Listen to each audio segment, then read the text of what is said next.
temos 4 aqui. Seria leve, média, grave e gravíssima. Então, deixa eu colocar aqui.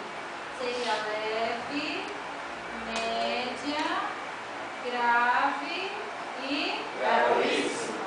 Quem sabe me dizer a pontuação da leve? 3 pontos. Média, 4. grave 3.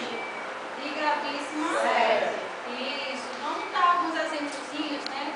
Infração gravíssima, por exemplo, que é muito comum de acontecer, seria dirigir alcoolizado ou sob efeito de outro entorpecente. Então, isso é infração gravíssima.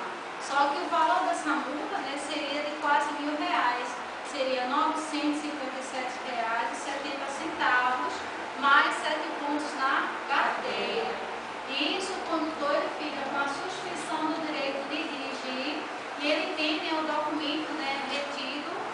No caso, ele recolhe o documento de habilitação e o veículo fica retido, né, até ele trazer alguém habilitado, né, na categoria para conduzir o seu veículo.